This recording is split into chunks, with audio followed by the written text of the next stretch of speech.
back to Love and Action Deconstruction Junction. I'm Dr. Flo, online coach and mentor, not telling you what I heard, but what I know. What I know is that you're loved and lovable. You've always been loved and lovable, and you're going to be loved and lovable for the rest of your life. Thank you so much for watching and holding space for love with us daily. It's me, Andre and the Flow, also sponsored and produced by Poppy Water and the House of Mommy Water, Poppy Water 33 on all platforms. And of course, you know this familiar face, co host, producer, vocal captain, managing operating partner, Jack and Jill went down the hill to fetch a pail of everything. Tara Praolo Studio. What is good in your hood today, baby doll? Well, sorry about that opening, y'all. My child decided to lean a little too far back and we crunched our head a little bit against mommy's chair, but now we are safely laid down and drinking our bottle. Baba. Who is this? Gotta love a good Baba. And if you're not familiar with what we're doing here today, this is one of our many Love and Action TV and podcast shows. This segment is Deconstruction Junction. The reason why we came into harmony with this was because there are so many people, spiritual and otherwise, on the planet who are not speaking up and talking about, as Tara would say it in her usual non-baby falling over, notifications going everywhere state. She would have told you that she says the things. She says the ish that nobody else wants to say and pushes them in that direction. And there was so much to deconstruct. We're going to talk a little bit about the new Pope today, who is from Chicago, and delve into that. We're also going to be talking about justice for Charles McNair, and just really digging into the things that you may not be hearing at your breakfast, lunch, and dinner table. But there's certainly things that we're talking about in our community. Ceasefire now, freedom to Palestine. These oligarchs who want to suppress us got us fucked up. You know, just things like that, Tara. And why do you continue to come and report to the scene of the love crime week after week after week? It is because I think that we all scroll past this in our feeds. You know, if we're on social media, if we're on the internet, we see all of this stuff. And I'm not sure that everyone has a place to talk about it or a place to lay it down or a place to just acknowledge that it, like, that without your permission, it came into your feed, you know? And so that's why I keep coming back, because it's like, we got to talk about it. We got to lay it down and see if we want to pick it back up. And so that I enjoy just kind of parsing through all of it, all the funnies and all of the very serious stuff that we talk about here, because it's so necessary. It's so necessary. So necessary. You talk about the things that we did not give permission to. You know, the trauma porn, the endless like bombardment of ads and them trying to program us, essentially what I feel, into this giant psyop, which is a psychological operation of fear and paranoia. And one of the biggest things that they try to push us into is this idea of division and separation. And so we've deconstructed everything. My sex life, we've deconstructed religion, colorism, racism, Zionism, all of the words to get you clipped over in some spaces. We talk about them here in free and open space because it's important that the people who are not afraid to love and stand up for what is right and just and fair, we have to platform ourselves just as much as the buffoon upstairs. And the buffoon upstairs could be anything. It could be anything from Sky Daddy to your Orange Daddy around here. Anyway, Tara has the first piece of chicken of the day, so we're going to start this. I'm going to Yes. produce. And if you wouldn't mind, before you leave the screen, pulling up comments. We have comments today. It looks like the Healing Heartland has joined us on YouTube. This is great. Healing Heartland says for our listening audience over on Spotify, Apple Music, Google Podcast, wherever you source your joy. The Healing Heartland experience says, wow, big shift is happening. We got to talk about it and acknowledge it and either keep it or let it go. Oh, absolutely. Thank you for pointing me to the comments. We're going to Hey y'all, what's up? It's Friday, so I'm gonna keep it black, but I'm gonna keep it brief. Now, far be it from me to get to talking about sports. I may not know a damn thing about how many innings it takes to make a touchdown, but racism look the same no matter what court you're trying to make a home run on. So y'all done left me with no choice. I smell collusion. Everybody and their mama was saying Shedeur Sanders was set to be a first-round pick in the NFL draft last weekend. Why? Because they had receipts to back this claim. 4,134 passing yards, 37 touchdown throws, and 8 interceptions down in Colorado just last year. Young Shedeur Sanders tied for 20th nationally with a quarterback rating of 75.5, which according to the men I know is some crazy work. And yet, instead of going in the first round on Thursday, Sanders ended up as the 144th pick in the 5th round on Saturday to the Cleveland Browns, where he won't even be starting, and in fact now has to compete with 3 other players for the same position. Are y'all nuts? Poor thing threw a party and everything, and y'all wanted to play in his face. Now, some folks are saying it's because he's a developmental quarterback. Hell if I know what that is. But one sentiment in particular kept surfacing over and over again. He's a backup at this point. He's gonna have to be wired for humble support of the starter. Did you catch it? Here's another. This guy has no awareness about how he's coming off or the type of leverage he does or doesn't have. So 2 things, actually. That he's gonna have to be humble, and that he isn't who he thinks he is. Who ain't? He's him. The record shows it. You just mad that he and his daddy know he's him, and that he and his daddy have a market level of influence in a majority black but somehow white dominated industry. That's usually how it goes. And they don't walk around with their heads down. Who do you think you are? You ain't nobody's massa except, oops. We don't have to have the Columbine slave action conversation today. But we will talk about is this unearned and unnecessary deference that was quintupled down on at the same time a white man is in office quite literally trying to take us back to the 1960s. After conducting extensive field research, talking to men, infiltrating sports TikTok, it seems Shedeur Sanders' only offense is having confidence. Confidence in himself and his ability that's clearly been instilled by him by his very present and engaged and going for a damn thing, extremely confident father and coach. Come on, somebody. They hate to see a present black daddy. And if you know anything about Deion Sanders, the only professional athlete to play in both a Super Bowl and a World Series, he don't talk to just talk. Why? Because it ain't tricking if you got it. In a 60 Minutes interview, somebody asked him who he thought was the best coach. And he said, hand me a mirror so I can look at him. Yes, obviously he was going to say himself. Why would you even ask him that question? That's like when the white lady asked Toni Morrison would she ever write about white people so she could become a mainstream author. Is everybody losing it? Toni Morrison. So this conversation isn't just about one boy who was picked on to a point where system drastically impacted his career trajectory. Though I wouldn't be surprised if he ended up turning the Cleveland Browns around and started whooping everybody's ass. It's not just about other athletes that have been bullied in the media for their prowess like Sha'Carri Richardson or Angel Reese, the Williams sisters. And if you're catching the drift underneath my drift, recognize it's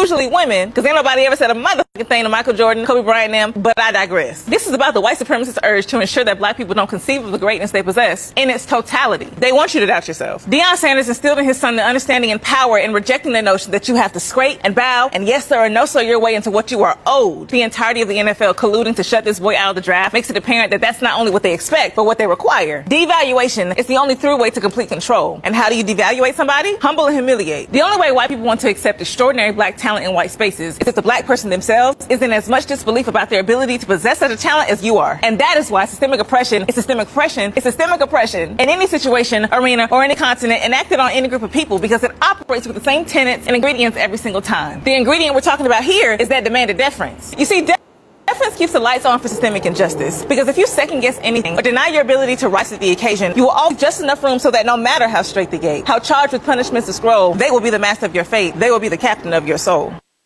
ooh, ooh, ooh, ooh. So there's that. I submit the NFL draft.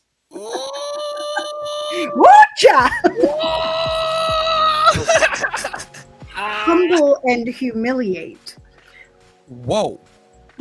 Whoa. For 400 years. 400 And years. actively doing it in our faces. Humble and humiliate. That's all they want to do. Every day to me, too. People have very interesting ways. We talked before we came in here about the ways in which they try to humble and humiliate people of all backgrounds and varieties. It ain't just the black people, ain't just the white people, people of all varieties.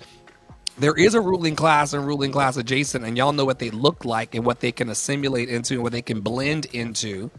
You got to remember, like Jewish people and Irish people and Italian people were not white until recently as well. So those of you like, I'm Scottish, I'm Italian, like yeah, you're also able to blend into the people who lack empathy. And y'all lack a lot of empathy with your talking over me in Clubhouse looking asses. When was the last time you got talked over and trampled by somebody who thought they were ruling, Tara? It happens like That wasn't every day. me. That wasn't me. It happens like every day. And I think a lot of it is so, and this is why I bring a lot of race-based topics often, because it is so ingrained in society to treat each other that way, right? It goes back to that very simple analogy of, just because like my pie is whole, and there is the prevailing belief that like if we allow someone to be an equal or have equity, that somehow our pie gets smaller, right? And it's so ingrained in the way that we treat each other and in the way that we meet each other. We were talking about that this morning in the clubhouse room, of just like most people, like, and I would invite you all who are watching this to think for a second about, if you enter spaces in reactivity, or if you enter spaces in honest, open, willing, and available. And honest, open, and willing, and available doesn't mean humble and humiliated, and it doesn't mean not confident. It doesn't mean that. But it works a hell of a lot better. And I like, listen, she said she didn't know a damn thing about Lene. Lene was like, I don't know about innings in touchdown, how many innings it takes to make a touchdown. Listen, I did not know that Shador's daddy was who he is. Deion Sanders is like, that name is synonymous with the NFL. Like, Thank you. He crazy career. Like, just like he's one of the few that I actually know who they are that never played for the Minnesota Vikings. Right. Like, that's how good that person was. Right. Everybody knows who Deion Sanders is. The problem is that people don't like black men loving themselves in public. Right. That is actually the sin and the major offense. I catch this every day. I'm a nigga in a wig on the internet. Okay? They don't like me in my joy and in my power and in my freedom. But I don't give a fuck, because you didn't give it to me. So you can't take it away from me. But people have all kinds of feelings, and they will try to humble you, or knock you down a peg, or try to prove that they're smart enough to be in your presence, and all kinds of other things. People, I'm telling you, people tap dance like a motherfucker in front of me, and then try to like pretend like I'm not as great as I am. That's nuts. I am magic here, and anybody who's exhibiting magic in who they are, and black boy joy and black boy excellence, should be praised. But she's right. We see exactly what it is. So this morning I'm sitting over on Clubhouse. I'm in a room, a spiritual room filled with spiritual people, Tara.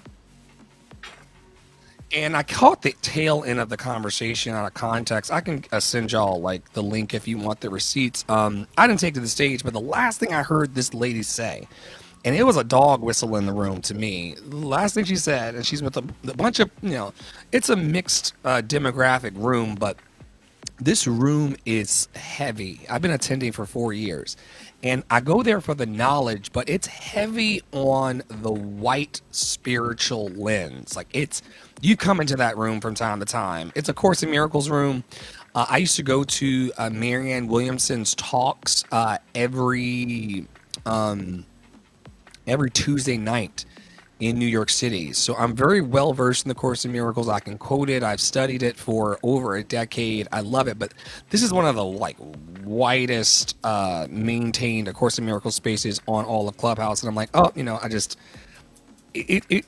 it this way. It's so white that they had to like start a black led space so that people could like talk black about the Course in Miracles.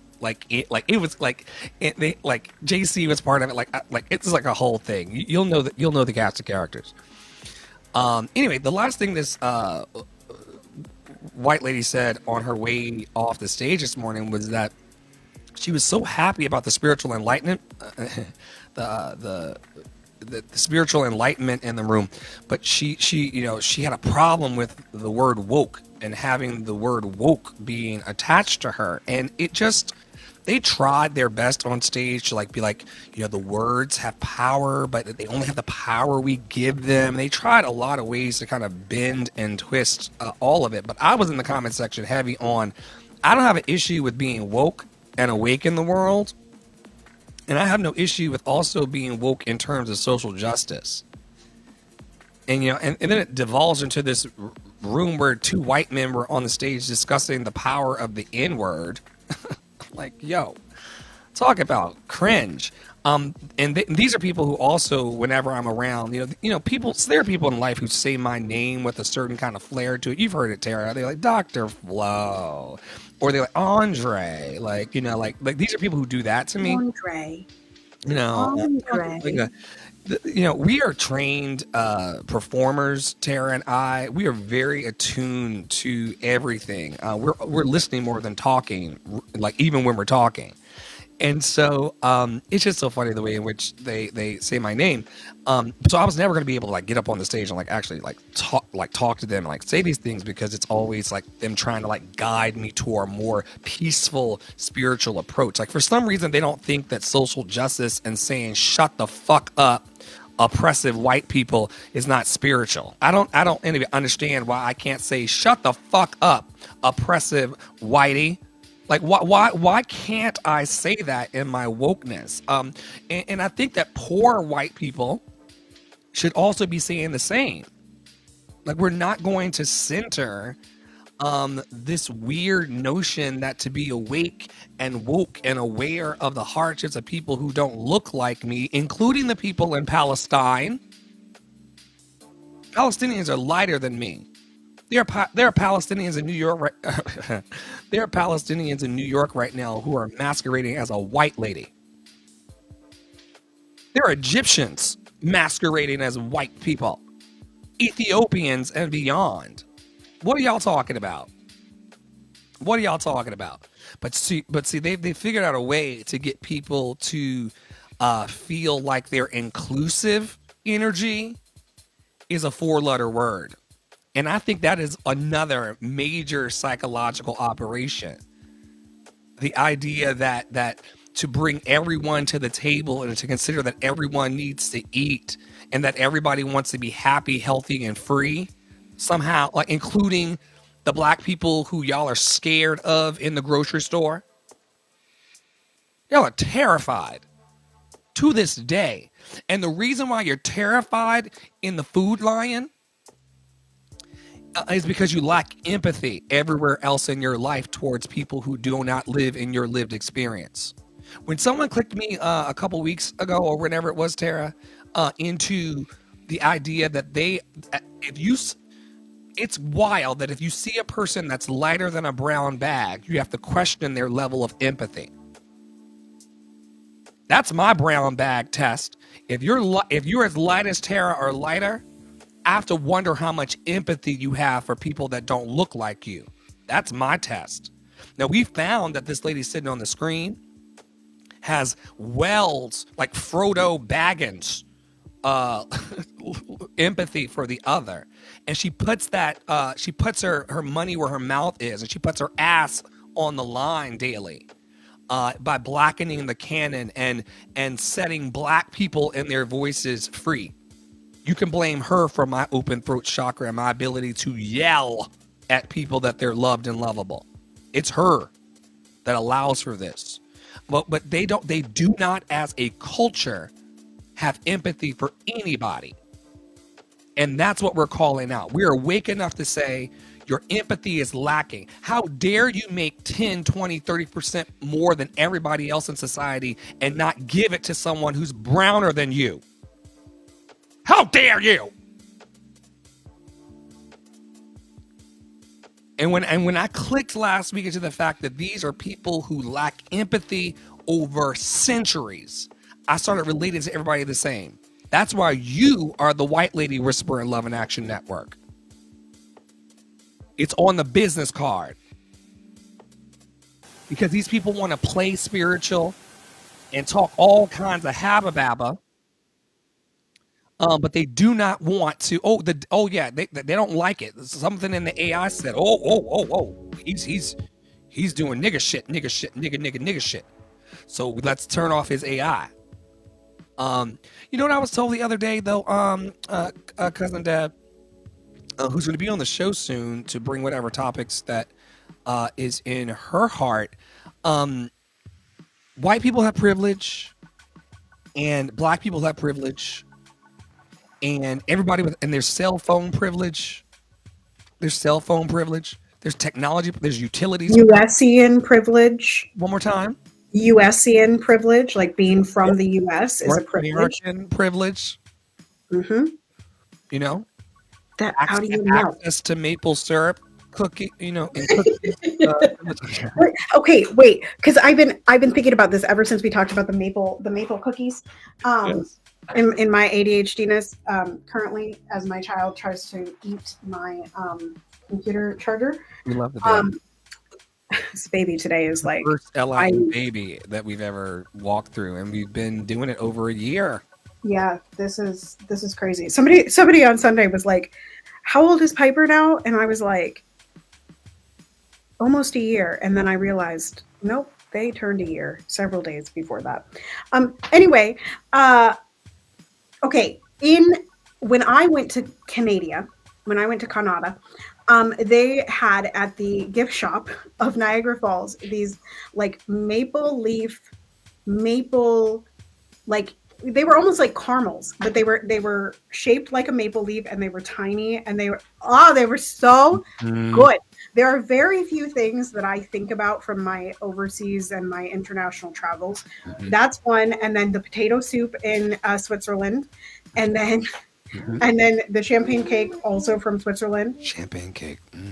That champagne cake was so good. Girl, baby, girl, don't even play. It was so good. And then some things in the Czech Republic, and I like had pizza in Italy. It was a whole thing. Anyway, that is a whole side note. I wanted there was something. Scroll the comments. We got say it. We got couldn't say that in a room. No, it's gone. It's gone. Well, I know what I was going to say. I think that and this has been like a journey, I think, for everybody of like wanting the separations to be clearer, right? Like if you are on the black side, you act this type of way. If you are on the white side, you act this type of way. But the reality is that there are so many intersections in terms of class, in terms of sexuality, in terms of gender, like there are so many intersections that we find these people that are lacking empathy all over the place, right? And it can come in any the Lord. sort of shape. Wait, pause. Hello? You went frozen, baby. Are you here?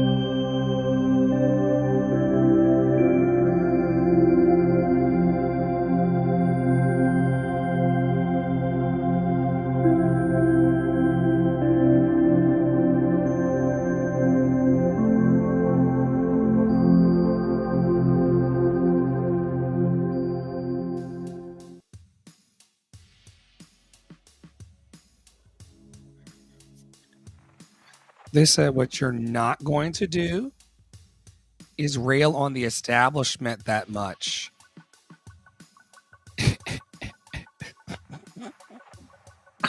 They said bye-bye. Bye. Back to your point, because we bricked hard. They said what you're not going to do is speak about wokeness and not be interrupted. It was actually probably Deb's comment about Canadian maple cookies that caused it. Remember we were talking about Gasa and they completely stripped our audio from YouTube? What is wrong with you? It's wild out here. All the same.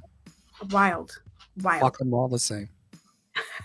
All of them. Yes. All the same. Anyway, I was just saying that because of all the intersections and because we're dealing with so many isms in today's society, oftentimes the lack of empathy is carried in various shades, various Oh, races, yeah, various. I'm talking about white people and their lack of empathy, and I got bricked. Yeah. Wow. Yeah. Wow. I'm glad you remember, because I was like, what did I do? And then yeah, the global lack of empathy of people lighter than a paper bag. Yeah. Yeah. Yeah. Mhm. And I think I was going to say something about white privilege as well, that like, I mean, I talk about white privilege as well, but at the same time, I think when we start stating that people have privileges that other people don't have, it's exactly what Lene was talking about, which is like assuming that the only way Black people exist is like, and exist in excellence, is if a white person moves out of the way, right? And so like I just stop right now. That hurt. That hurt. Oh no. That is not nice. We do not do that. Ouchie.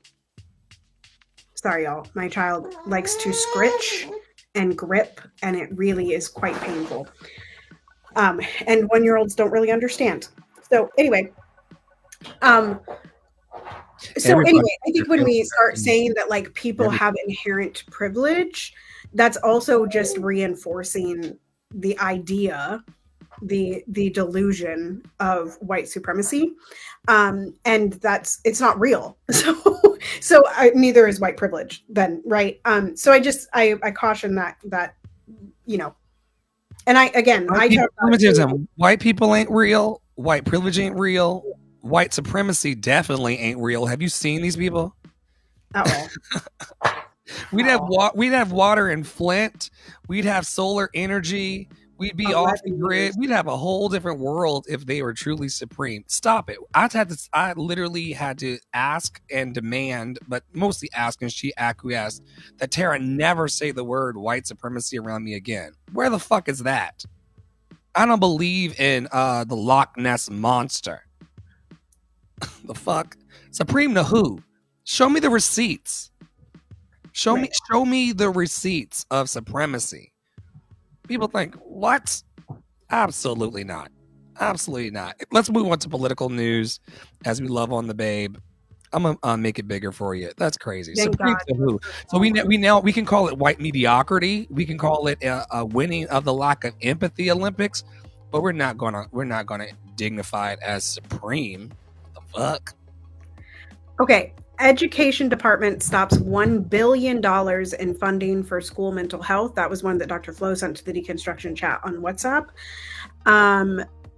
Also, there was a Canadian election last week, days after a Canadian election that hinged on who would best stand up to US President Donald Trump. He is at the center of an election in another liberal democracy.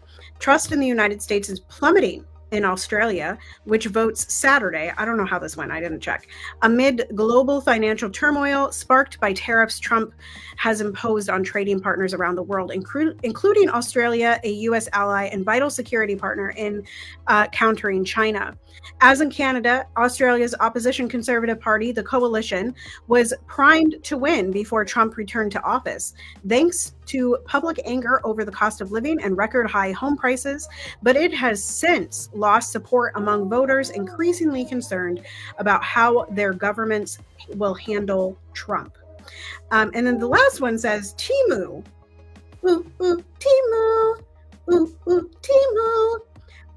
Temu stopped shipping products from China.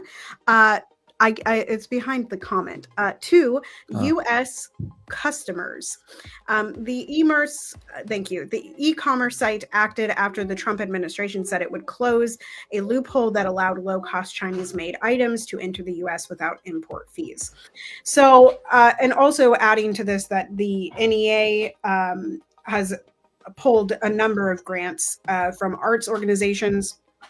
I've seen $25,000 pulled from Portland Opera. I've also seen Mizna, which is a Palestinian arts organization. A ton of their funding was pulled. So anyway, lots of monetary stuff, and as Dr. Flo says, often follow the money. And then, of course, it is a little bit.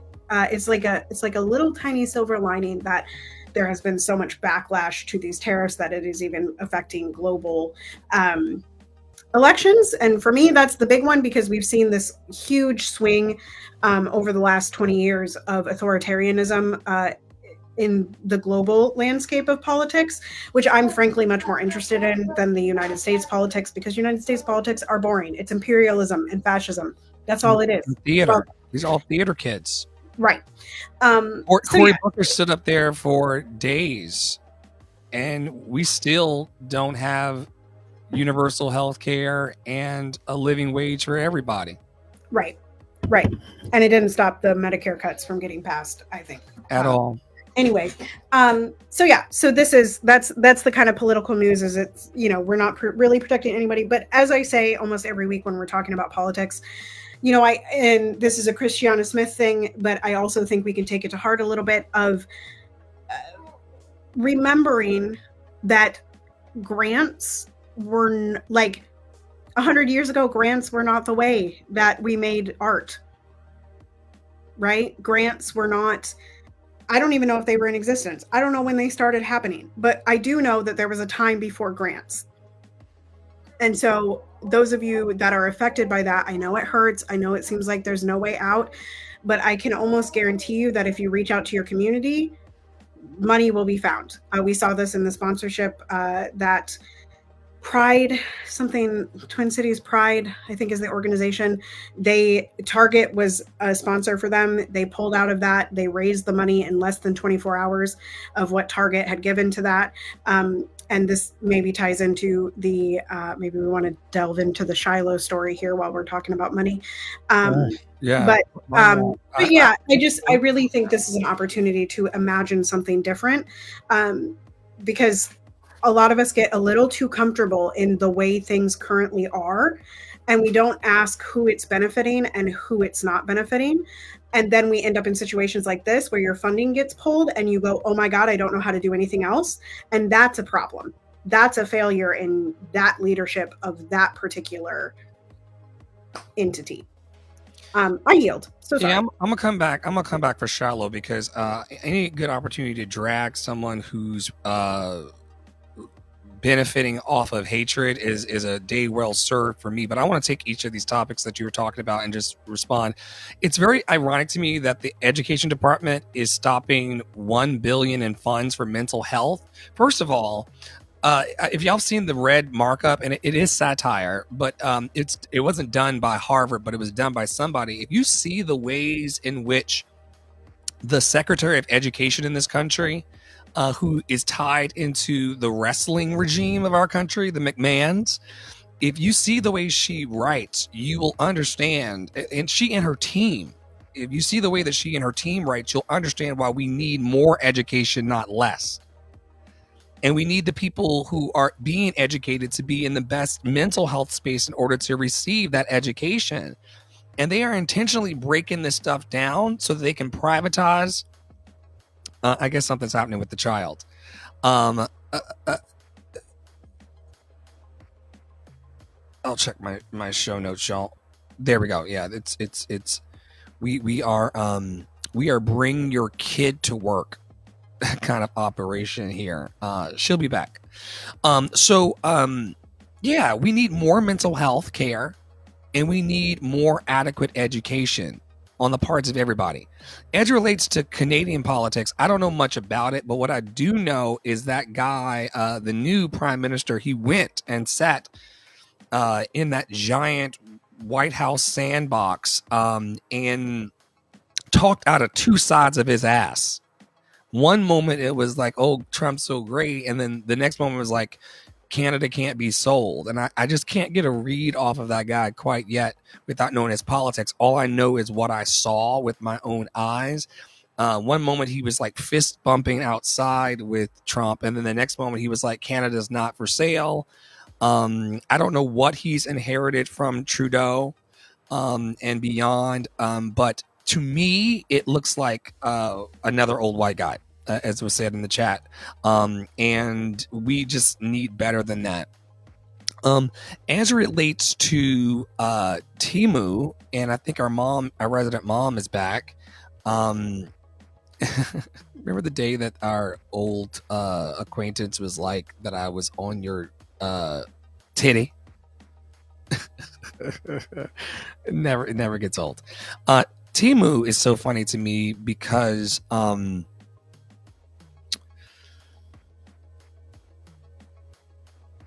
you can tell that they are intentionally trying to pressure cook and heat up the country in every way. People who are paying even $1 or $2 more, like even in my hippie lettuce department, the wraps for my hippie lettuce is like going up. That's going to start to affect people's ability to have pleasure in their lives. Not my hippie lettuce budget, that stays untouched. But it's people are going to feel it in the areas of food. They're still going to want. That's everything going off in my house telling me about the Clubhouse room at 3. So could you ping into Clubhouse and just drop them in the Clubhouse chat over in our WhatsApp community a link to the YouTube and see if they come by and say hi today? We're on our mark and on our assignment. And we're not Temu quality. We're the best of the best. Which is why when Raggedy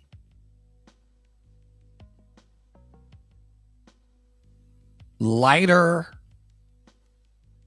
in their melanin, because I was corrected on Clubhouse the other day that everyone is melanated, so there's no such thing as a non-melanated person. I was using that over the last couple of years as a bit of a jab, like our non-melanated, everyone has melanin, they just don't have as much as everybody else.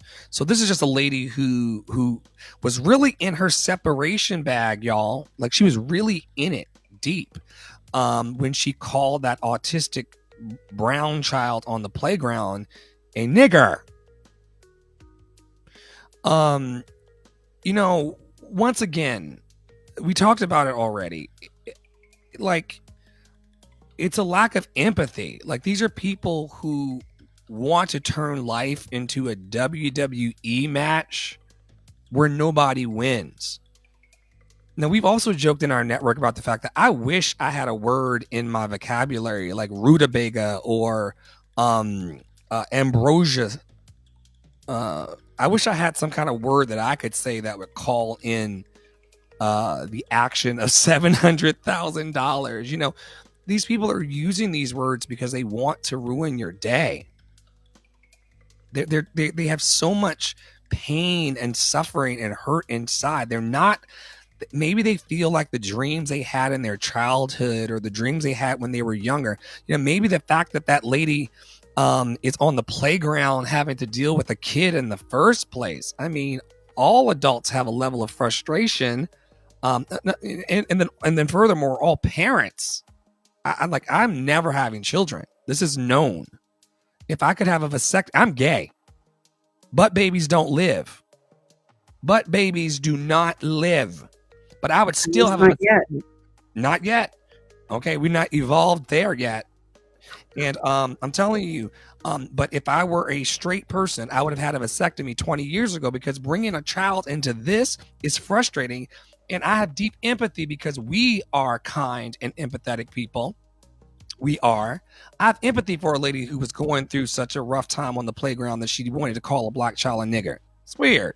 It's got to be a rough day for you to be that kind of person. But to sit in a container where it's then inflaming the further division is crazy, because her kid needed the love of the parents on that field. And then that black child needed the love of every adult. Whenever adults are in spaces around children, which is why I'm very strategic about how and when I work with children, and I do work with children and my partner works with children, we're very strategic about that, because how you live your life as an example around children is important, and it informs generations over generations of people to come. Where has this Shiloh, what a way to become famous. Like, how does that landed on you? Because I don't want to be famous for bullshit. Yeah, I mean, I think a couple things. Number one, I frankly would rather it be on the outside than keeping it to yourself, so we know exactly who you are. And I say that about a lot of situations, and I do feel bad that it happened to a child, but we should be pursuing, mayhaps seeing how she treats her child. I hope somebody is checking on that child, because anyone that would do that to another person's child. Wait, is there a number I can call to make sure that she's taking care of her child? It's probably Where's the number from? whatever. Where's Shiloh from?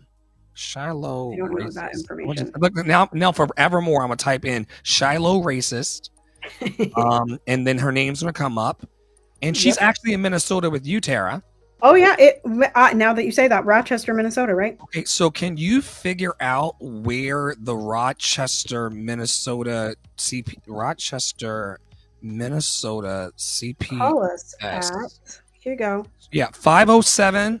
Yeah. Let's put that on the screen. Yep. Oh, where's my comment section? I can't comment in here, apparently. That's okay. I got you.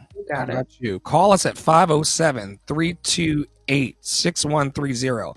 Y'all, I'm going to call today and just make sure that, and send an email to make sure that Shiloh's kids are okay. Yeah. And this is a person, to talk what we were talking about earlier, lacking empathy. This is definitely a person that turned around and utilized that lack of empathy in the way that they have been taught. Like, I mean, as much as we talk about Jane using the hard ER, that sweet little old white lady that used the hard ER, you know what I'm talking about? She done. I'm sorry. Listen, she said racism is learned, and I do believe that. I'm getting water. I'll be right back. I'm gonna get water because you conjured that crazy, and I saw like 3 different videos at the same time in my head. Keep going.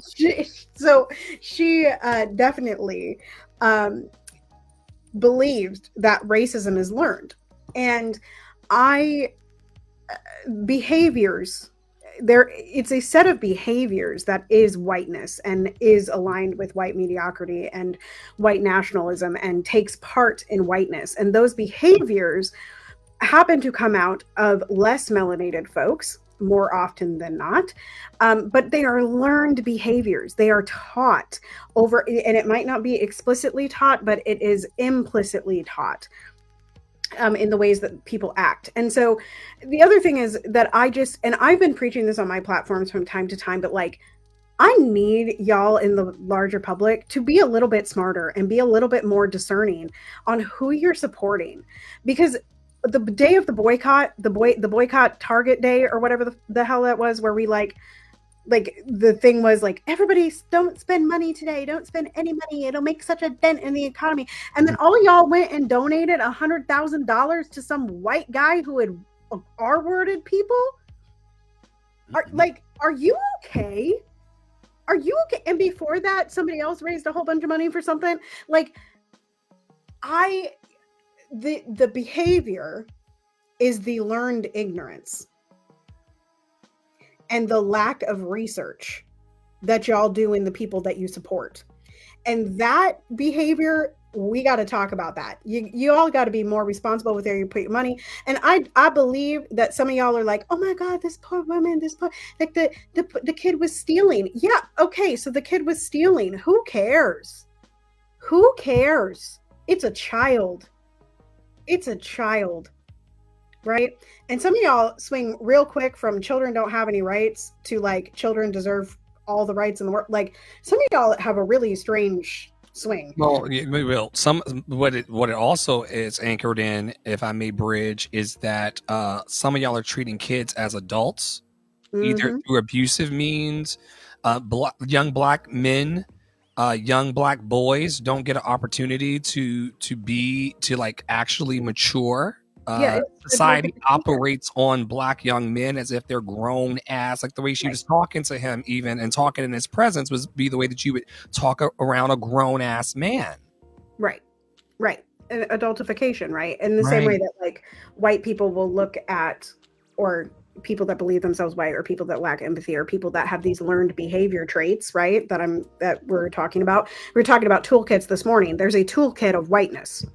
Look it up. It's called the Tenets of White Supremacy. Look it up. Okay. Anyway, so in that toolkit, right, is when you look at Black and brown children, you believe them to be older than they actually are. So you look at an 8-year-old and you guess them to be 16, right? Or you look at a teenage Black boy and you guess them to be 25.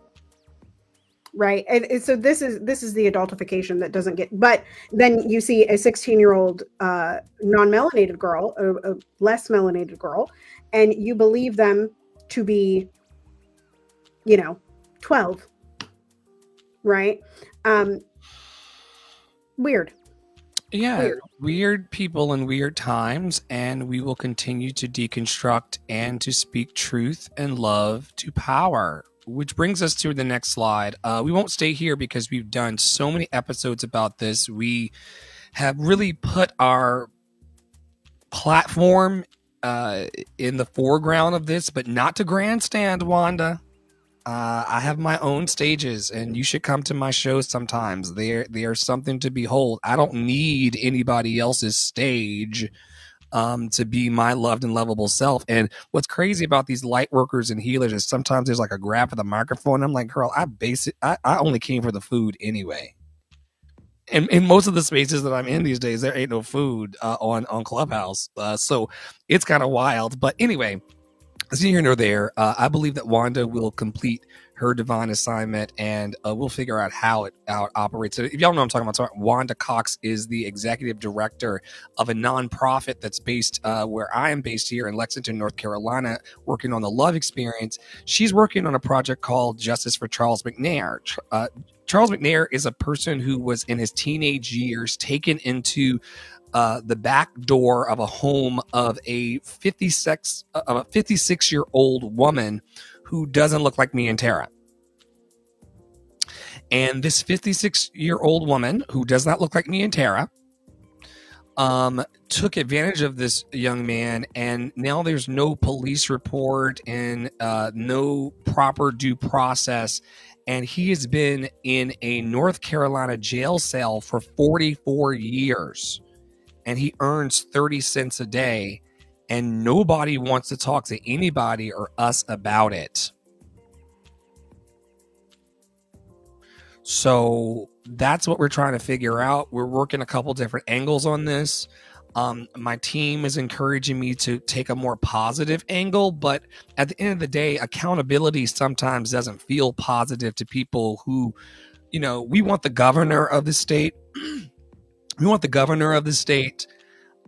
We want the leadership, in his vicinity. We want everyone to not be afraid that speaking up is going to harm this man, but truly to do the work that sets people free. And y'all like to be, even the spiritual people and the non-spiritual people, y'all like to talk about a lot. Y'all like to talk about a lot of fucking shit. But you're not really ever bringing up like these people who are erroneously imprisoned at the tune of 30 cents a day. Because the state doesn't want to pay someone a living wage to come and clean the toilets. They make this man who's falsely accused and falsely imprisoned, even if he did what they say he did, that would be like a 12-year sentence. He's been there for 44 years. So what the fuck is going on? But y'all can continue to have your seances and pull your cards and do whatever the fuck you want to do. This is why the woo-woo people don't really hang out with Tara and I a lot, because y'all like to pray a lot and pull cards and all this bullshit, but you ain't calling nobody for Charles today. And I'm from the school of thought that faith without works is fucking dead. Faith and belief and spirituality without some action is dead to me. And I mean deader than the Santa Muerte on my altar. Deader than her. Right? So it's just like, what are we doing here? Did you want to say something this week about Justice for Charles McNair, or pass on it? Like, what comes up for you when we talk about this every week again? I mean, it just shows the way it's allowed to be ignored, right? Because Charles is not even the only story like this, not only the only person like this in North Carolina. And you would think national stories would be written. I saw I saw, and maybe it was the thing that you posted that I thought was from Willa, but was from William. Um, you know, in the same, no, it was a TikTok I saw this morning about that gentleman who shot the police officer who killed. I don't know if it was the same police officer, but shot a police officer because his son was killed by police. No. Let's be clear, because you're not gonna get me tagged for misinformation. We can be loud and we can be loud or wrong, but we cannot be loud and wrong. His son was pursued by the cops who killed him.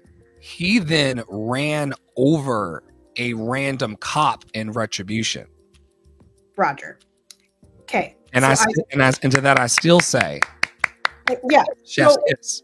what I saw was like this person talking about it and saying like, if he had been white, if this gentleman had been white, there would be national stories written about this man.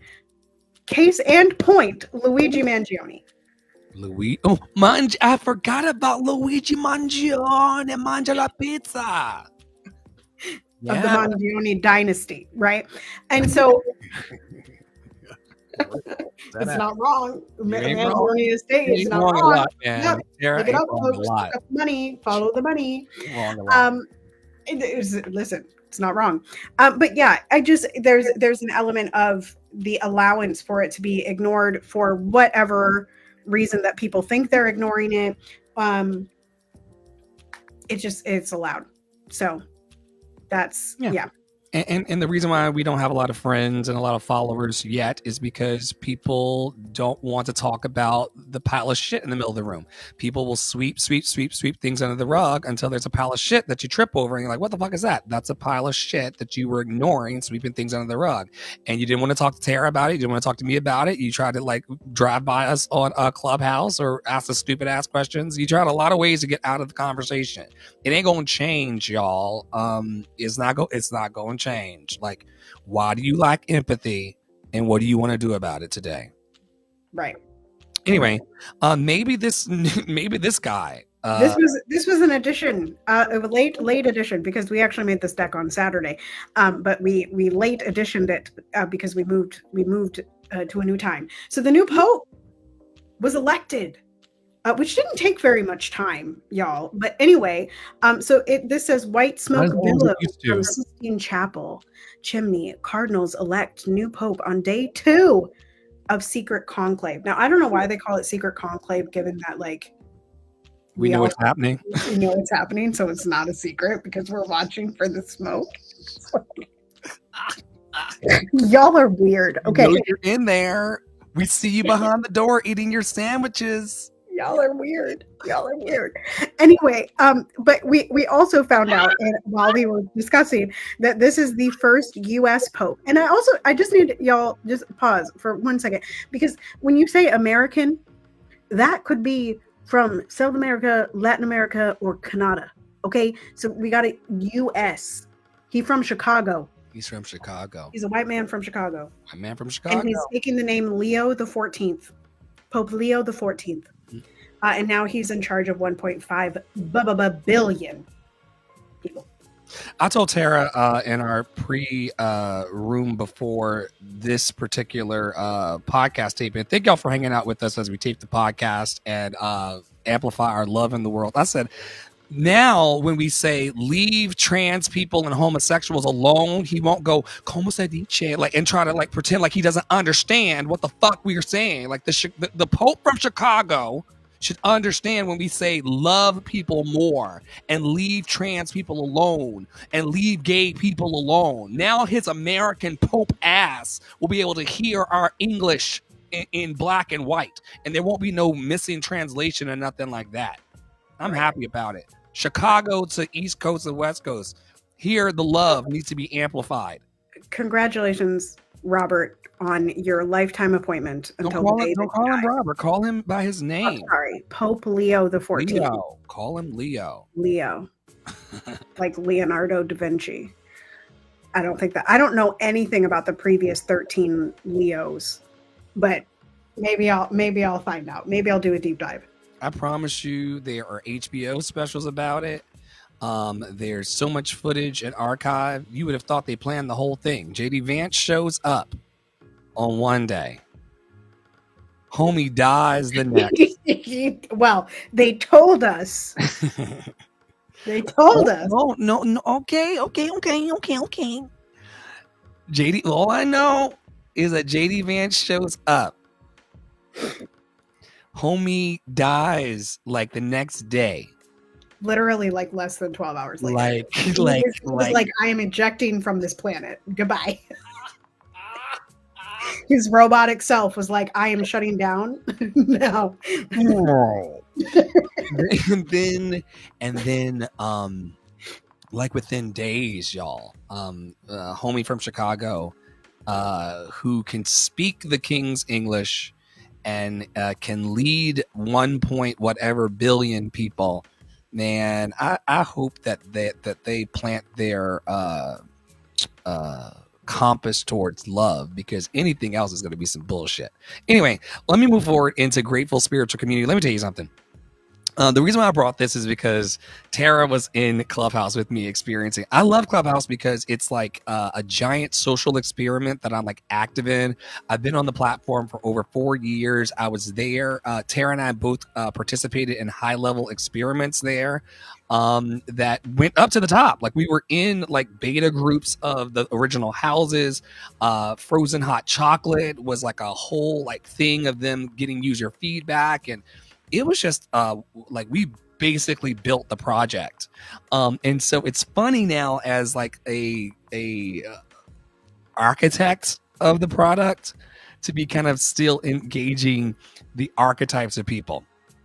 And one archetype of person, and be on the lookout for this type of person, is a spiritual person, or a person who claims himself to be spiritual, who does not have an anchor and heart of gratitude.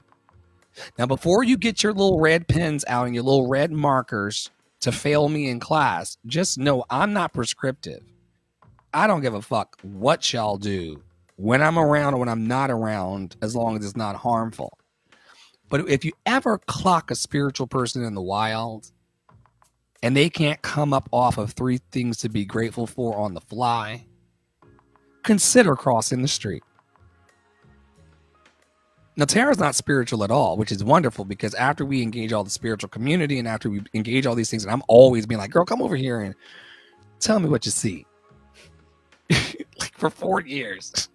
Like, oh, girl, like. That room this morning, I was like, bye. I saw you down there, and I said, she ain't gonna like this very much, because these people like to be spiritual. They really believed in white Jesus. I'll give them that. They really believed in white Jesus. You don't? 20 minutes a week. 20-minute quota. Man, quota. And trust me, she punches that clock more than any other clock. In for Jesus, out. Y'all, you know what Jesus would do? Jesus would say, stop dropping bombs on people you do not know. And on like his birthplace, like I don't think he told you to drop bombs on the place of his birth. But I mean, maybe like Italy, drop one. We're gonna get so clever for this. Maybe drop one on Antarctica. Like of all the places that you think Jesus, Yeshua, would want you to bomb, why there? Right, like that's very strange that you would think that the man that you all call Jesus, and the man that y'all think was whatever you think he was, child, and whatever color you think he was, even though the Bible tells you what color he was. Okay. The Bible says it was woolly, which sounds very 4C to me. Bronze, and he was bronze of skin and woolly. He sounds like he's hot. He sounds hot. Yeah, sounds hot, but he's not the color of an 8.5 by 11. No, not exactly. There was a thread on that, and there were a whole bunch of white people that were like, what does that mean? And I was like, which is also ridiculous and further divide, because there's nobody that I've met who's been 8.5 by 11 colored. Yeah, no. Yeah, but it is a vibe. It's a whole thing. But yeah, he definitely he didn't he wouldn't have been like, let's war over the place in which I was born. Like that's weird. That's a weird interpretation. That's colonialism, and that's what they did in Hawaii. You know, these capitalists and venture capitalists are decimating and burning and bombing whole patches of lands for their use and purpose. They don't care about us. They don't care about people. It's unfortunate, and it further concretizes our idea of the lack of empathy. Yeah. I believe there's a slide after this that has some threads about it. Never stop talking about Palestine. Never stop talking about Sudan. Never stop talking about the Congo. Never stop talking. And then another one, which I liked, Palestinians are not facing starvation. They are being starved to death by Israel. Yet our government still refuses to end all arms sales and implement sanctions, granting endless impunity for Israel's crimes against humanity. End the blockade and stop the genocide. And I will also say that since I put this together, Israel has basically announced that they are going to do an ethnic cleansing of the remainder of the 1.7 million people in Gaza. Bisan came out with a last video, essentially, and they are not allowing any aid in. And and actually, there's a whole Pod Save the World episode on it that I started listening to this morning. There's an hour and a half on what exactly was said and voted on by the Israeli government and what is going to be happening. And AMB posted something. I haven't read enough on it to tell you all exactly what's happening, but this is the gist. And I've seen a lot of defeatists like, well, there's nothing left we can do. Like, it didn't matter all the work that we did. It still matters that we continue to do the work regardless of what happens. In the same way that it does matter, but it doesn't matter if we ever get Charles out of jail, because it's about our inner humanity and the way in which we treat people rather than just giving up on people. So continue to call your representatives, continue to put your eyes on Gaza, continue to talk about Congo, continue to talk about Sudan, continue to talk about Palestine. We are still, the West Bank is still going to try to be occupied by Israel, particularly if Gaza is completely leveled. These are things that we can still be paying attention to and still be raising voice for, even if we, and I hope this will not be true. I hope it will not come to pass, but I do not have that power. But it is a disempowered stance to say that nothing changed, because everything changed in this process in the last 2 years that it'll be 2 years in October, that we've really been putting eyes on Gaza specifically. We didn't elect a person who stood with genocide. People looked at people, like the people that voted for Kamala. You looked at a lot of the people that didn't vote for Kamala, looked at Kamala and said, genocide supporter. Trump, genocide supporter. I'm not voting. Right? A lot of the people did that, and that changed.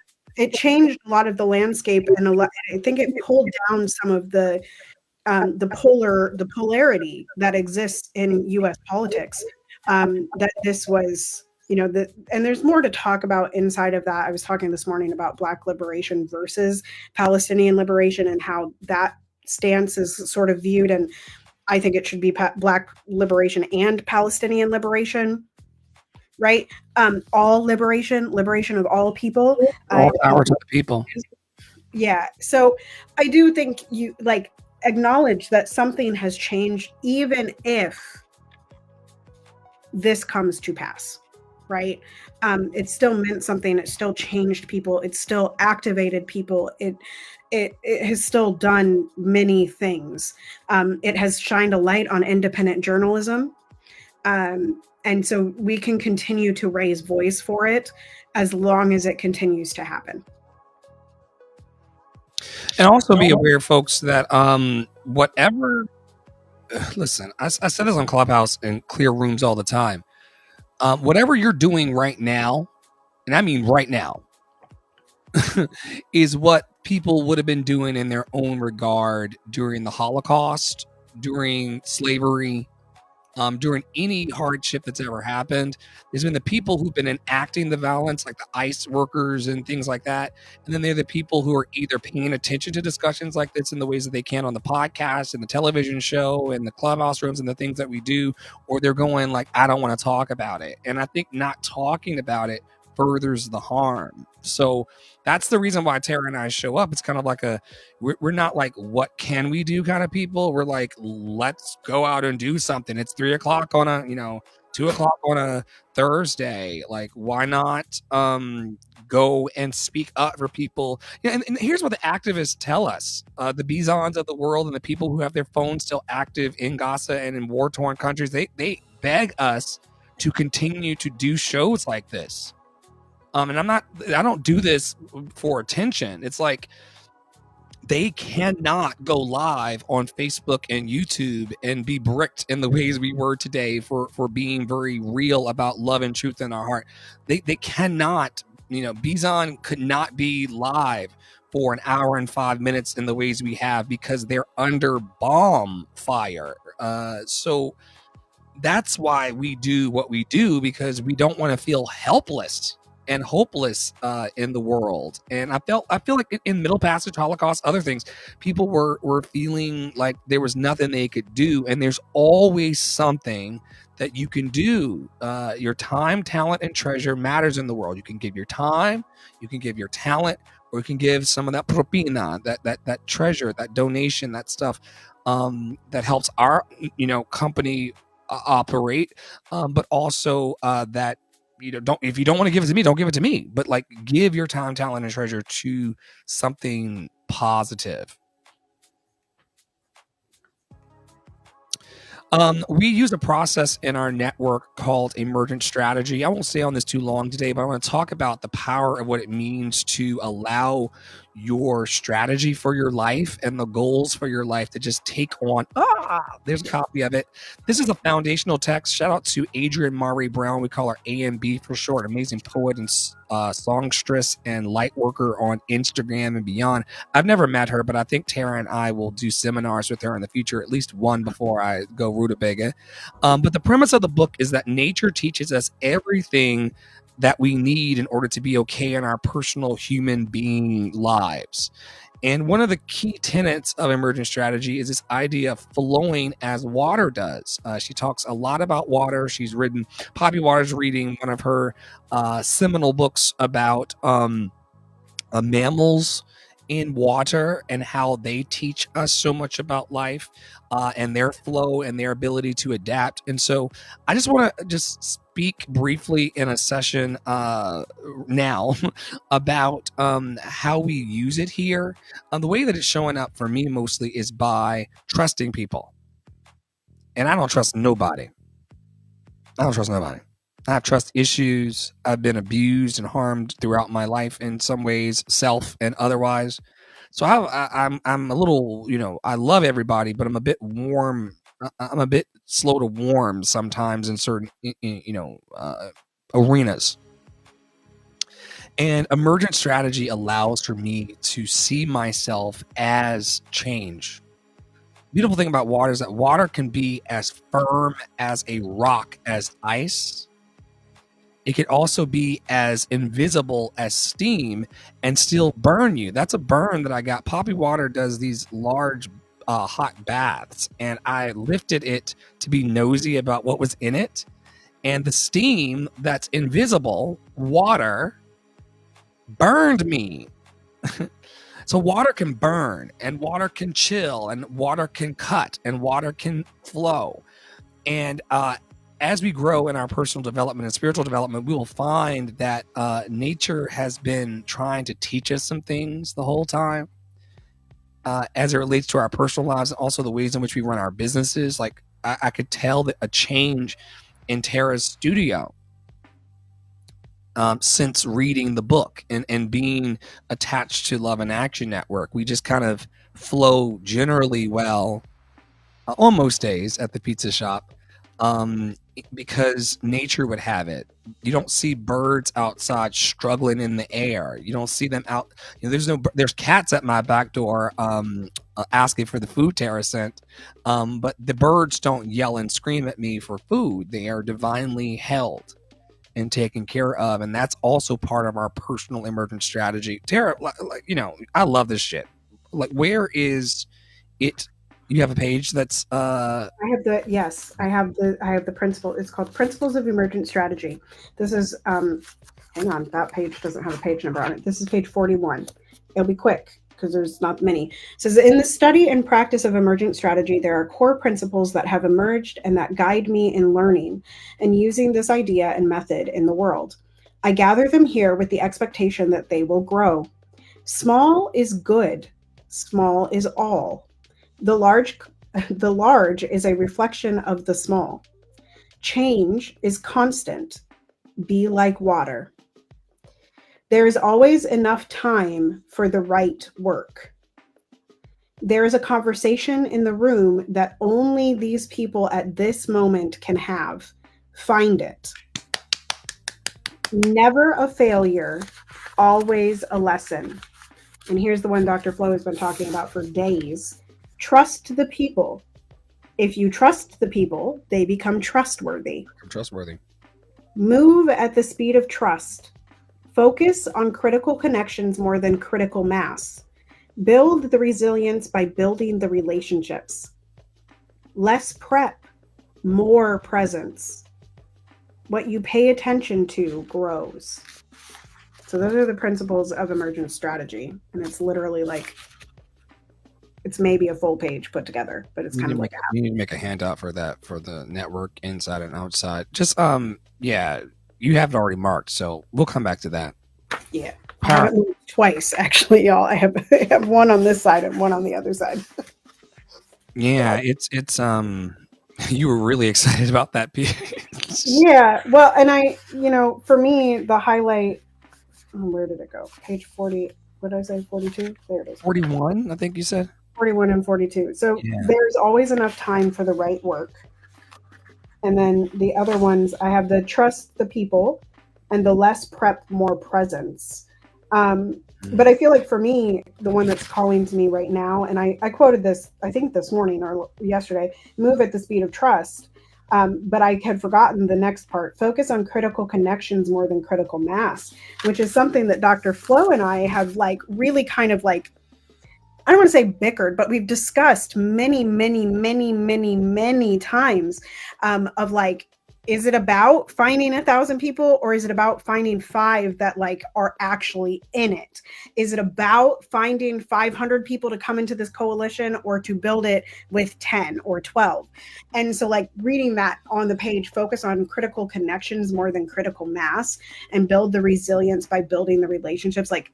What it's dismantling for me in this moment is the ideology that I have to find more people in order to find the people that are going to build this with me, when in reality, they might already be sitting right in front of me. I just haven't asked the right question, right? Only this conversation can be had by the people that are in the room, right? And so fill the room with people that you already know, but have the discussions, find that conversation. So that's why we love AMB, because you can sit there and you can read it for the 18th time and find something new. Oh yeah. So good. So good. And the power of presence, man. You can only, from the 70s, from the 60s, 70s, 80s, 90s, before that and after that, you could only always work with the people who are in the space. People try to complain about people who act very out of sight, out of mind. I'm like that. I'm very out of sight, out of mind. I have to intentionally drag my ass into community every day so that people are in my sights to care. If I didn't hear the baby crying, I wouldn't ask about the baby. And Tara knows this about me. So we have to be in the room and in the mix so that things can emerge. Yeah. Speaking of emerging, I'm currently working on the Love Revival and Academy. people are coming in from all over the world to get their chakras aligned and their energy expressed. And our Clubhouse programs are part of this. Our WhatsApp programs are part of this.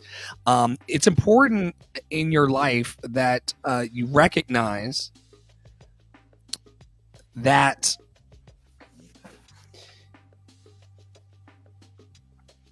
it is so valuable that you see yourself in high regard. It does not matter how anybody else sees you, as long as you love and approve of yourself. And I'm going to put this up on the screen. We talked about black audacity earlier and black men loving themselves in public and how offensive that can be. But yo, you see me here sitting here as this, but in my mind's eye, this is what it is. It is multicultural choir, people in large theater doing concerts of their self-expression and passion expression as it relates to the message of being loved and lovable, and centering stories about what it means to be loved and lovable and coming into your truth. And the AI built this for me, and I will wear the crown, and the choir will have the robes. They should be actually wearing purple instead of red, but you know, I don't make the rules sometimes with the AI, and I forgot the prompt, but you get the point, right? Some of us are prompting ourselves into a hole, and some of us are calling forth out of the mist. And you know, the iPhone that we have, the computers, the technology, every idea that exists in the universe didn't exist. Trash cans, indoor plumbing, all that was in someone's mind first, and then they manifested it. So this is on my mind. I'm looking for talent. I'm looking for people who want to vibe higher with us in remote spaces, and also partner on the land with, to make sure that people are telling their stories and that they feel loved and lovable within an inch of their lives. Tara and I are also co-piloting a program called Adopt a Black Artist. Give me 1 second to zoom this out. We recognize that all artists are important. We recognize that all artists' lives matter. We get it, girl. And there are people in society who are subjugated and not allowed to have as much as fast. And so we are centering those artists in our community strategically. And Fridays on our platform, we promote Black artists.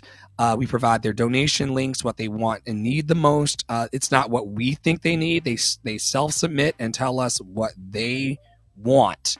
And then we put it in the social, and we should be running it more. But she's got a baby and I've got ADHD. So eventually it will just be in the rotation. We'll be constantly telling you about and talking up Black people. And I know that sometimes white people, oh my God, we didn't even talk about this today. Oh my God, this is not appropriate because we've already passed the deck. And let me just back up to riffs. Let me tell you something. There is a specific kind of white person that's I've seen it on Clubhouse. They're growing in mass. They are trying to pretend like to be white is actually the oppression. There's an active like narrative that's happening on Fox News or somewhere where white people in mass are starting to say things like you're bringing up race to me, and you started, you know, they're doing that to Black people, where it's like, I wouldn't be talking about like my whiteness or my race if you didn't bring it up. So why are you bringing it up to oppress us? Like I've seen it with my own eyes and ears, and I'm like, there's no fucking way we're going to let you forget about 500 years of bullshit. But nice try. Nice try. Have you seen this yet? Well, I mean, it's reverse racism. I feel like I've seen it all my life, quite frankly. Oh. Yeah, it's the same thing as when white people say, well, you're just pulling the race card. You're just pulling the race card. You're pulling the race card. Even though they're the ones being racist. But yeah, it's the same. I was like, and I watched on Clubhouse, she goes, it was crazy. And they dragged her because she was like, they were like, give us an example of like how are you being oppressed? And she's like, well, they ask me for advice and then I give it to them and they say I wouldn't understand because I'm white. And I'm like, no black person is asking random white people for their fucking advice. We know how y'all feel about us. Right. And our hair and our music and our culture. Are you kidding me? Right. So they were like, yo, that ain't real. And also, you cannot, white people in this position and in this culture and this climate, y'all are not going to win the oppression Olympics at all. Knock it off. Even if you do have an intersection of oppression. Wrong man, wrong plan. Marginalization. Like wrong people, wrong meeple. Right. Oh, no. Exactly. I'm hiring for Love and Action Network. Some of our opportunities are paid. Some of them are not. You can make up your own decisions, but we're going to be looking for new mods, new hosts, new producers, new managers, new outreach people, new customer care people. Like I said, some of these roles come along with profit sharing and just flat out payment. And some of this shit is just because you feel the goodness of Jesus. I should bring up the fact that Tara is an employee here of the network who pays into the network. It's like crazy, like going to work and then paying to go. It's like insane, except that we are building this in a way that will be mutually beneficial to everybody in time, talent, and treasure, and also see all the boats in the river rise. So we're hiring people as volunteers and also as paid advocates in order to increase the power of love that we want to tell through music, theater, and art. Can you say something about the hiring process and the vibe check process? Tara, these days, because of schedule permitting, has a lot of opportunities to meet with Cousin Deb and other people and do the vibe check. What has been your experience about the vibe checks that we're doing as we're bringing people on into the network? I would just say check in with yourself and make sure you're honest, open, willing, and available truly. Truly. Truly. It's not about getting things right. In fact, I would rather you get things wrong and speak authentically to yourself and me disagree with you than for you to hold back something and us not have a mutual understanding of who you are and what we can cook together. Speaking of cooking, she's cooking. Look, this lady stands to inherit her grandmother's cast iron pot. The Dutch oven. I've got cast iron. I have cast iron in my house because I'm a good Southern belle, even though my husband's vegan. And there's a process when you have a good seasoned cast iron pot or pan where you start to like put the protein in there and you start to blacken it and just get all the good juices out. And that's what Tara is doing with classical music. Can you tell them a bit about your blackening of the canon and your seasoning of the dish? Yes, I can, because also we have to have a little unboxing moment later. Probably tomorrow. I love an unboxing. On my address. I also love a wandering host. And this is a beautiful book. They hand wrote on this thing. Don't dock yourself. There you go. All right. They hand wrote. Nice. Very nice. Anyway, it's from William Grant Still. They're the people that keep their William Grant Still music, that keep his music, and it's a book of arias. And so I'm very excited to explore this and see what I think about that. But needless to say, I've heard every excuse in the book about why people don't sing underrepresented musics. And that is, we were talking about Charles McNair earlier, but also I think that people just need to find something that they can latch onto in this time of like, everything can activate you, child, but like you can have one thing that you latch onto. And so within this, I've had a lot of people ask me like, does my art matter that much? Like, should I be doing more? Should I be doing something?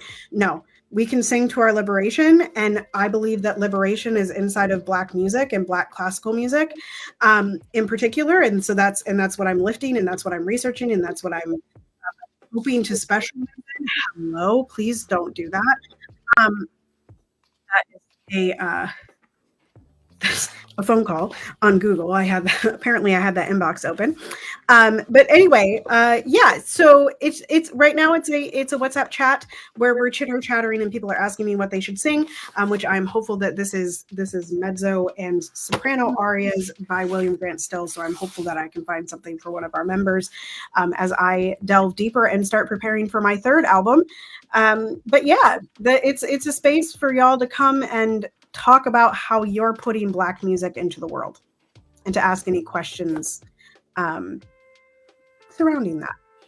Tara and I both come from classical backgrounds in music, and a lot of our teachers didn't really platform or praise or champion the voices of Black people in our arenas, unless, in my instance, for some kind of like minstrelsy kind of like purpose. I was always told as a singer professionally that I needed to blacken it up, and then when I did that, it was kind of like too much.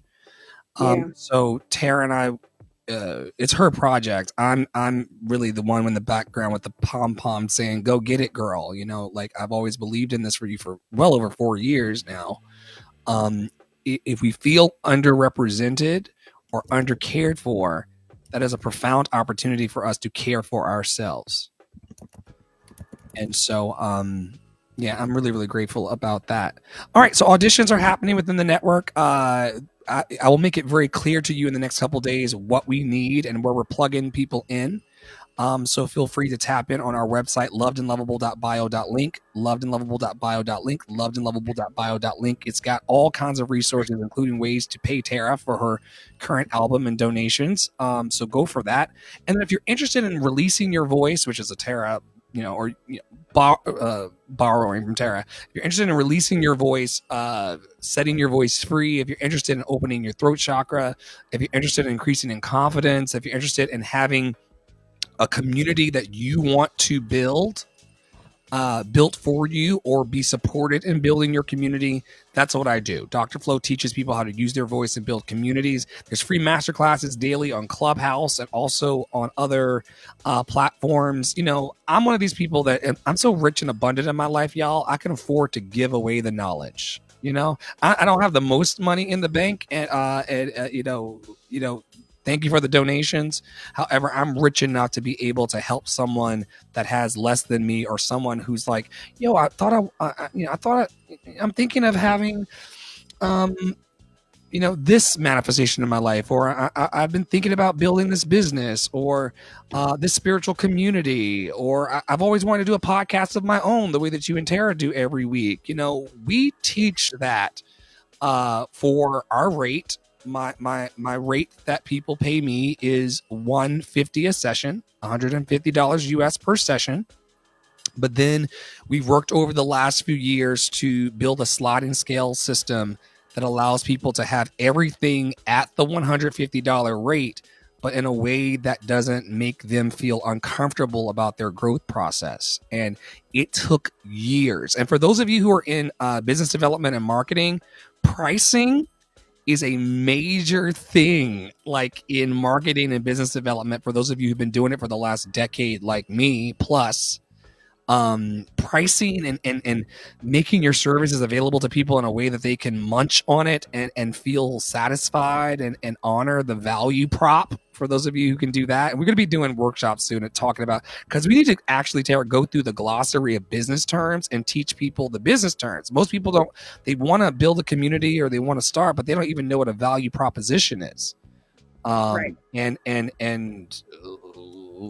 let me not. We can tell that you don't know what your value proposition and we always never miss a moment to teach. It is what you're able to provide and value to someone in conversation, time, talent, and treasure, folks. And some of y'all don't know what you have to give or what you have to say or what your value prop is, and we can help you. Tara runs this amazing program that we need to do a workshop on soon about nail your intro.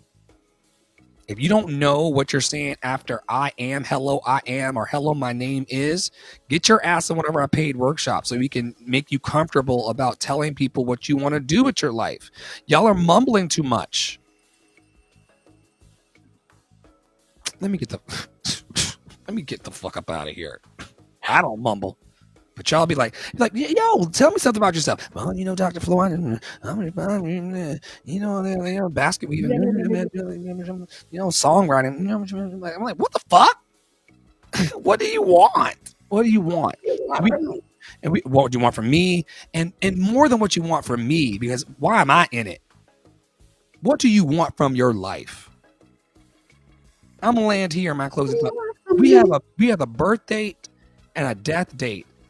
And all of us right now, under the sound of my voice in the podcast and television show, we're in the dash. Stop focusing. I mean, thank you for focusing, but then stop focusing on what the fuck I'm doing with my dash and go and do your dash. We should build a program, Tara, called Do Your Dash. Do your dash. Better than DoorDash. What are you dashing in your life? What are your closing thoughts? Like, what was the biggest kind of energy and takeaway of our hour and a half of gathering on the internet? This is gonna be so much fun to produce. I hope we still have the footage. We got tanked like once for being really, really bold. Yeah. I've got redundancies in place. We were recording in like 3 different places, so we got what we need for liberation. But they really tried it. I mean, my lights were on. There were tons of things still connected to the internet, but we got disconnected when we called out the 8.5 by 11s for their lack of empathy. That part. Spicy. Yeah, I mean, listen, it's always more fun when there's somebody in the comment section commenting around what we're talking about. And it's also, I always end these with like, just remembering, and I say this all the time and I teach this, but like, just remembering how connected we all are. And like, how these topics are so interconnected. Like, we started in the NFL draft and ended, and meandered to Shiloh and talking about the arts. And like, I'm just really struck quite often by how interconnected it is, and how we talked about love is simple in the clubhouse rooms yesterday. And I'm just always struck by the simplicity of the solution if we allowed the solution to be simplistic. And like, that is what I'm always thinking about. Like, would it not be simpler to not want to punish people? Would it not be simpler to reach for joy? Would it not be simpler to just like speak? Would it not be simpler to not try to be right all the time? Like, and so I just think about that often at the end of sessions, of just like, how simple can we make this? I love the simplicity of your love. I haven't said it in a while, Tara. How sweet it is to be loved by you. How sweet it is to be loved by you. There's one more. My mama used to sing me. I don't know if I've ever said this. Maybe I have. But my mama, when I was little, and I sing it to Piper every once in a while, but used to sing to me, have I told you lately that I love you? Oh, yeah. You fill my heart with gladness, take away all my sadness, ease my troubles. That's what you do. Oh. Yeah. Shout out to Matisa. Thanks, Amatisa. Shout out to Matisa. We love you. Ama, we love you. Leave that at the door. Do you want to close us out with your infamous, famous, amazing? Listen, the people demand. People are at the gate saying, "Give us." And then you have to go eat because your husband is going to be home, and I'm going to get in trouble. Anyway, yeah, I'm gonna be in trouble. Anyway, from all of us here at Love and Action Network, so that Flo can go eat. From awesome Angie to cousin Debs, who will be here on Wednesday, to me at Tara Priola Studio, at PoppyWater33, at Andre and the Flow. Continue to be anti-racist, be safe, wear a mask, make good trouble, do good work. I love y'all hardcore. You are loved and lovable, and ain't nobody can change that. Tell 5 people today. Joy is our revolution. Step into it, belong to it, walk in it today, and we shall see you next time. Bye-bye.